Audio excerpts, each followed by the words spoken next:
मेरा नाम अमन है। हम आज प्रतापगढ़ की धरती पर मौजूद हैं और देखना ये दिलचस्प हो जाता है कि चुनाव पूरी तरह से थम चुका है और एग्जिट पोल जब आता है तो पूरे देश में एक तरह से भूचाल मच जाता है, क्योंकि भारतीय जनता पार्टी पूर्णतः रूप से जो दिखाया जा रहा है एग्जिट पोल में पूर्ण बहुमत के साथ एक बार फिर से सत्ता में वापसी कर रही है। और मोदी जी का एक तरफ ध्यान चल रहा है, दूसरी तरफ विपक्ष ये दावे कर रहा है मंगलवार आ रहा है, मंगलवार को मंगल ही होगा। तो देखना ये दिलचस्प हो जाता है कि ऐसे में क्या लगता है माहौल किस तरफ जा रहा है। जहाँ जो मेन स्ट्रीम मीडिया है वो 400 पार की मोदी जी के जो 400 पार का स्लोगन था उसको सही साबित करने में जुटी है, तो वहीं जो विपक्ष के लोग हैं वो तमाम तरह के इसे एक तरह से गोदी मीडिया का करार दे रहे हैं। तो ऐसे में जो लोग हैं उनसे जुड़ेंगे और इस मुद्दे पर चर्चा करेंगे। हमारे साथ कुछ वरिष्ठ पत्रकार भी हैं, कुछ वरिष्ठ भारतीय जनता पार्टी के नेता, में तमाम पार्टियों के जो नेतागण हैं वो भी मौजूद हैं। हम इनसे जुड़ेंगे और इस बात पर बहुत सारी चर्चा करेंगे। तो सब क्या लगता है, जैसे एक तरफ जैसे एग्जिट पोल के नतीजे आते हैं तो देश में भूचाल सा मच जाता है और जो विपक्ष है तमाम तरह के दावे करने लग जाते हैं। गोदी मीडिया का एक प्रोपेगेंडा है, तो इसको कैसे देखते हैं आप? ये तो जो जिस तरह का चश्मा पहना है उसी तरह उसको दिखता है। आप कैसा चश्मा पहना है? हम तो निष्पक्ष चश्मा पहने हैं। अच्छा, हाँ। क्या लगता है? लगता यही है कि अभी तो फिलहाल दिख रहा है कि मोदी जीत रहे हैं। जैसे वो 400 पार के दावे कर रहे हैं, तो क्या 400 पार? मुझे नहीं लगता है कि 400 पार कर पाएंगे। 400 पार नहीं कर पाएंगे। तो जो मेन स्ट्रीम मीडिया तो कह रही है कि 400 पार। अरे वो कह रही हो, वो तो एक सर्वे किया है उन्होंने। हाँ। लेकिन ऐसा थोड़ी है कि उनका एकदम एग्जैक्टली वो कह दिए तो 400 पार हो जाएगा। नहीं, ऐसा नहीं हो सकता है। हो भी सकता है। हाँ। लेकिन मैं नहीं मानता हूँ कि हो सकता है। अच्छा, जैसे कि मोदी जी अभी वहाँ कन्याकुमारी में गए हैं, ध्यान कर रहे हैं, तो उस पे जो विपक्ष है तमाम तरह के उनको बयानबाजियां कर रहा है कि वो मतलब जाने वाले हैं 4 जून को, उनकी बुदाई तय हैं, तो इसीलिए वो ध्यान कर रहे हैं। तो चूंकि अब वहीं पे जाना है, पहाड़ों पे उनको जाना है, तो उसको कैसे देखते हैं? वो तो पिछली बार भी गए थे तो अच्छी खासी प्रचंड बहुमत के साथ जीते थे। अच्छा। इस बार गए हो सकता है और ज्यादा अंतर से बढ़ जाए। अच्छा। वो उनका वो है ना, मोदी जी जब गए हैं तो कुछ सोच के गए हैं कि पिछली बार मैं गया था तो हमारी सीटें बढ़ी थी, इस बार जाएंगे तो हो सकता है और बढ़ जाए। चलिए, बहुत बहुत धन्यवाद। और भी लोग हैं, हम उनसे जुड़ने का प्रयास करें। क्या नाम है चाचा जी?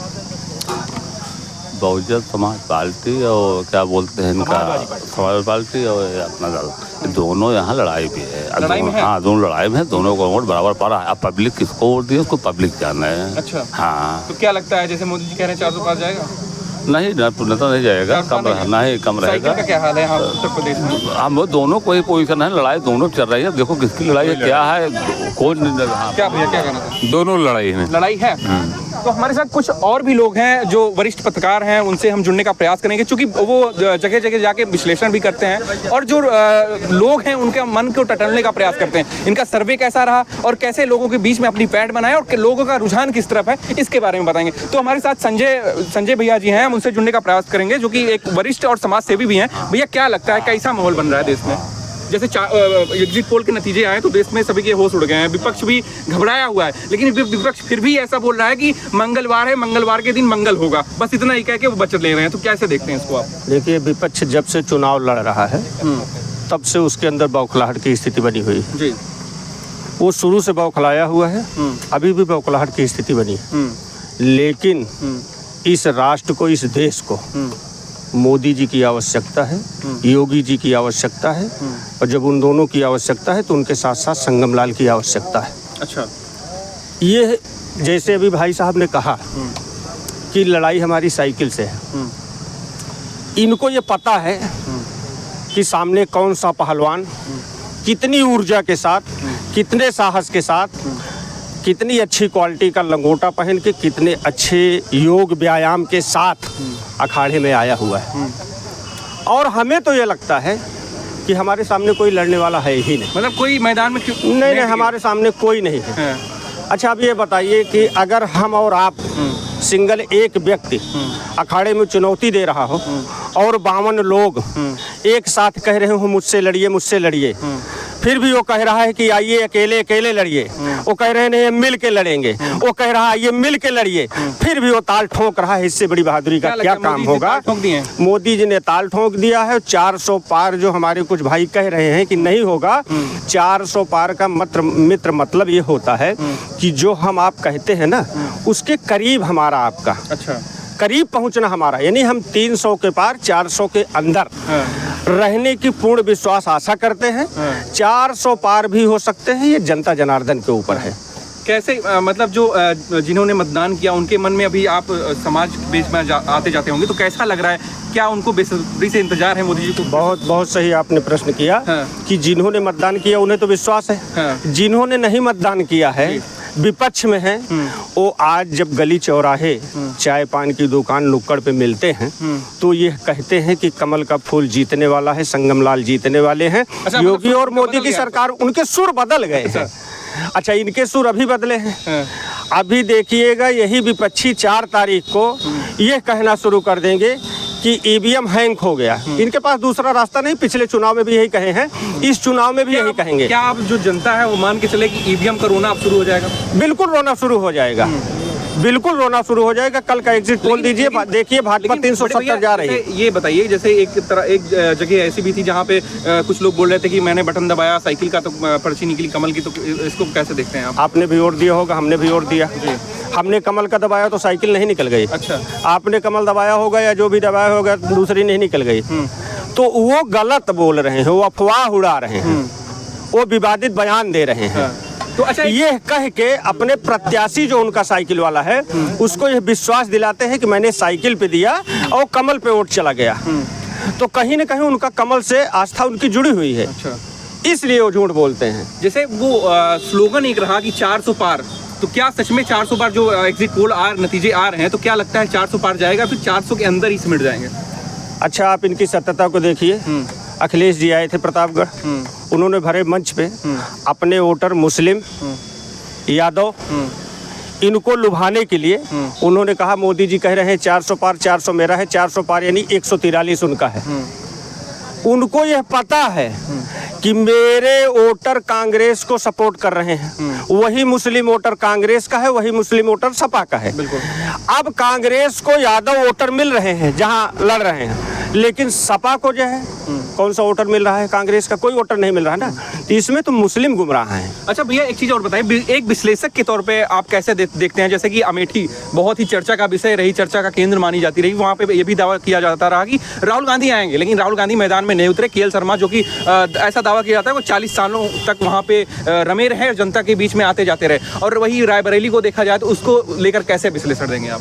देखिए, विश्लेषण उसका सीधा सीधा यही है मित्र, कि अगर उनको अपने बलबूते पे चुनाव जीतना होता तो आप देखिए कि एक माँ, भाई, बहन, उनके जितने नज़दीकी थे और क्षेत्रीय नेता थे, सब ने पूरे 1 से 1.5 महीने की ताकत एक सीट पे झोंक दी। जो आज योगी जी तपस्या कर रहे हैं वहाँ बैठ के, वो तपस्या यहाँ 1.5 महीने की है। 1.5 महीने की तपस्या में एक सीट अगर पा गए तो ठीक है, नहीं पाए तो भी कोई ठीक नहीं, दूसरी सीट के लिए वो तय कर लिए हैं कि मुझे नहीं मिलना है। चैनल वाले हैं, मेन स्ट्रीम मीडिया है, वो भी ये दावे किया जाता है कि यहाँ की लड़ाई जो अमेठी की है कांटे की है, बाकी रायबरेली ने राहुल गांधी जीत चुके हैं। तो उसको कैसे देखते हैं? उसको देखिए, हम कुछ भी नहीं देखते हैं, वो वहाँ की जनता देखती है। वहाँ की जनता विकास देखी है कि वहाँ की जनता प्रत्याशी देखी है कि वहाँ की जनता जात पात पे, क्योंकि अभी तक यही सपा, कांग्रेस और बसपा तीनों का मुद्दा एक रहा है कि जातियों में विभाजित करना, और जाति बंधन से मुक्त कराने के लिए भारतीय जनता पार्टी आई और आज लोगों को जाति बंधन से मुक्त कर रही है। अगर वहाँ की जनता ये चीज़ समझ जाएगी कि जाति बंधन से मुक्त होना है तो निश्चित रूप से कमल को वोट करेगी। अगर जाति बंधन में बंधे रहना है तो फिर वही काम करेंगे जो पिछला काम किया। चलिए, बहुत बहुत धन्यवाद। क्या नाम है? रामजी द्विवेदी। कैसा देखते हैं, कैसा माहौल बन रहा है? बीजेपी की जीतेगी भाई, 400 पार जाएगी? यहाँ 320 के ऊपर ही जाएगी बने।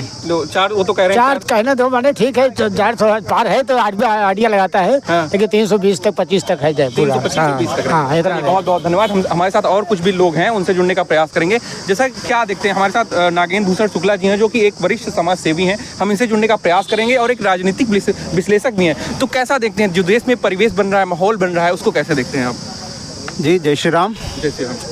आज चारों तरफ पॉजिटिव एनर्जी टहल रही है, लोग ध्यान को केंद्रित कर दिए। ये आवश्यकता सभी राजनीतिक पार्टियों को है। जिस दिन सभी राजनीतिक पार्टियां इस प्रकार के योग और ध्यान से जुड़ेंगी, ध्यान का मतलब ही होता है लोगों से जुड़ना, ध्यान का मतलब है जुड़ना, और राजनीति में सफलता पानी है तो जुड़ने की आवश्यकता है। मोदी जी आए, आज योग भारत ही नहीं पूरे विश्व में छा गया है।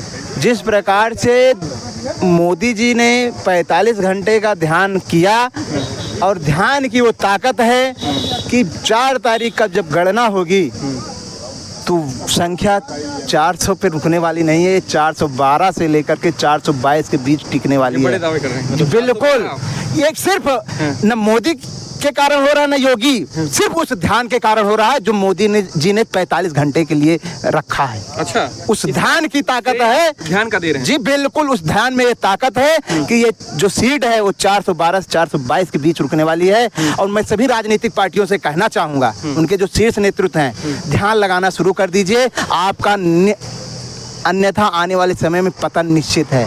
ध्यान में वो ताकत है कि निश्चित ही आप जिस क्षेत्र में चाहेंगे सफलता मिलती जाएगी। अच्छा, जैसे बात की जाएगी पश्चिम बंगाल की, पश्चिम बंगाल में ये देखा जा रहा है कि वहाँ पे फिर से टीएमसी जो है वहाँ की जो सीटें, अधिकतर सीटें अपने खाते में कर रही है, तो भारतीय जनता पार्टी का वहाँ क्या स्तर है, वहाँ क्या उसका वर्चस्व है? देखिए, जो भी राजनीतिक परिदृश्य वहाँ पे है, भारतीय जनता पार्टी वहाँ पे भी सबसे बड़ी पार्टी बनकर उभर रही है। आप देखिएगा, सबसे बड़ी पार्टी, जबकि वहाँ पे अभी भारतीय जनता पार्टी के कार्यकर्ता संघर्ष कर रहे हैं। अच्छा, पार्टी वहाँ पे सरकार टीएमसी की है, कार्यकर्ताओं को प्रताड़ना बराबर जारी है। आप जैसे मीडिया कर्मियों के द्वारा आए दिन वहाँ पे इस प्रकार की घटनाओं का खुलासा होता रहता है, हम लोग देखते हैं। फिर भी हमारे यहाँ, मैं कुंडा का रहने वाला हूँ, कुंडा में एक बार चुनाव हुआ, रिजल्ट आया, बोला गया कि हैक हो गया है, पुनः चुनाव होगा। सीबीआई के अंडर कंट्रोल चुनाव हुआ, राजा भैया पिछले चुनाव से कहीं अधिक चुनाव वोटों से विजयी हुए। सीबीआई ने रिपोर्ट लगाई कि यहाँ पे मत पेटियों में हैक नहीं होता, यहाँ पे लोगों का दिमाग हैक कर लिया गया है। मैं बताना चाहता हूँ कि देश के सामान्य जनमानस की जो दिमाग है वो कहीं न कहीं ध्यान द्वारा, योग द्वारा माननीय प्रधानमंत्री ने हैक कर लिया है। ये गांव, आप मैं बड़ा दावा कर रहा हूँ, आप ये जो कैमरे आदि की जो व्यूज लेते हैं चौराहे पे, नुक्कड़ पे, लेकिन गांव की महिलाएं, 99% महिलाएं जो मोदी के गुणगान गा रही हैं, आपके सामने नहीं बोलेंगे। घर के जो महिला वर्ग, पुरुष वर्ग है, उनके सामने नहीं बोलेंगे, लेकिन जब बटन दबाने की बात आती है वो आराम से जाएंगे, शांति के साथ कमल का बटन दबा के आ रही हैं। तो और जब रिजल्ट आता है तो लोगों को लगता है यार कैसे गड़बड़ हो गया, ईवीएम हैक हो जाए। तो ईवीएम हैक हो गया, हैक नहीं हुआ है, वो हमारे भारत की शक्ति, नारी शक्ति के दिमाग को कहीं ना कहीं हैक करने का काम अपने पक्ष में वोट करने के लिए मोदी जी ने, योगी ने अपनी ओर आकर्षित कर लिया। चलिए, बहुत बहुत धन्यवाद। तो पहले भैया, क्या लगता है, क्या नाम है आपका? पंकज शुक्ला। क्या लगता है कैसा माहौल बन रहा है? जैसे मोदी जी ने दावे किया था कि अबकी बार 400 पार जाएगा, हाँ, तो 400 पार जा रहा है। बिल्कुल, तो बिल्कुल। वो जो मेन स्ट्रीम मीडिया है वही दिखा रही है, तो उसको जो विपक्ष वाले कह रहे हैं कि ये केवल एक तरह से गोदी मीडिया का काम है। देखिए, आप कहीं भी जाएंगे, अभी आप यहीं भी, यहाँ भी आप देखेंगे तो एक ईवीएम आपको यहाँ भी मिलेगा। अच्छा, तो आपको यही समझ में आ जाएगा कि कौन किस पक्ष में है। अच्छा, ठीक है, आप जनता में कहीं भी आप जाते होंगे तो आपको उसी, मैं तो बहुत जगह घूमता अच्छा, आप रामायण करते हैं? जी जी, हाँ। तो ये आपका गांव में आना जाना, उठना बैठना होगा अच्छा खासा। जी। तो क्या लगता है कैसा माहौल चल रहा है, और क्या सच में मोदी जी का जो 400 पार का स्लोगन है वो सही होगा? जी, अभी देखिए, पहली चीज़ तो ये है कि अब कोई राजनीतिक पार्टी जैसी कोई बात नहीं है, ना तो राजनीतिक सोच है जैसी कोई बात है। अभी दो सोच चल रही है, सिर्फ एक सकारात्मक सोच है और एक नकारात्मक है। सकारात्मक वो है कि आप अपने देश के लिए, अपने धर्म के लिए सोचते हैं कि हम सुरक्षित कैसे रहें, हमारा विकास कैसे हो, और हम और आगे तक सुरक्षित रहें, कई 100 साल तक और कई 1000 साल तक हम अगर सोचते हैं। और मोदी जी उसी तरह की सोच रखते हैं। और हमारी, आप देखेंगे इसके पहले जो है हमारी भाषा, हमारी संस्कृति का धीरे धीरे पतन हो रहा था। एक चीज मैं एक क्वेश्चन करना चाहूंगा आपसे, जैसे मोदी जी अभी वहाँ पे गए हैं कन्याकुमारी में, ध्यान मग्न है, तो क्या लगता है वो जो विपक्ष है कह रहा है कि ये बस ढोंगबाजी कर रहे हैं, मतलब उनके ऊपर अभद्र टिप्पणियां कर रहे हैं? तो ये तो अच्छी चीज़ है, मैं तो बोलता हूँ अगर ढोंग भी कर रहे हैं तो ये ढोंग करना चाहिए। अगर इस ढोंग से अगर किसी को अगर सकारात्मक ऊर्जा मिल रही हो, कई लोग उस ढोंग से प्रभावित हों और वो भी ढोंग करने लगे। अच्छा, अगर ये ढोंग ही है तो कई बार वही चीज़, कई बार बोलते हैं ना कि कोई झूठ कई बार बोला जाए तो सच लग लगने लगता है। उसी तरह से कई बार अगर वो ढोंग करता रहेगा आदमी तो चीज़ हमारे धरातल पे भी काम आ जाएगी। आप देख रहे हो कि विश्व में अभी जो है हमारे सनातन संस्कृति का जो है परचम लहरा रहा है। हमारी भाषा जो है, हमारी संस्कृति और हमारे देवी देवताओं का जो है वहाँ पर महत्व जो है बढ़ रहा है। लोग सनातन धर्म को समझ रहे हैं, श्रीमद् भगवत गीता को भी लोग पढ़ रहे हैं, उसको समझ रहे हैं। और हमारा जो स्लोगन है कि वसुधैव कुटुंबकम, मतलब हम सारे विश्व को अपना परिवार मानते हैं और सबके हित की कामना करते हैं। ठीक है।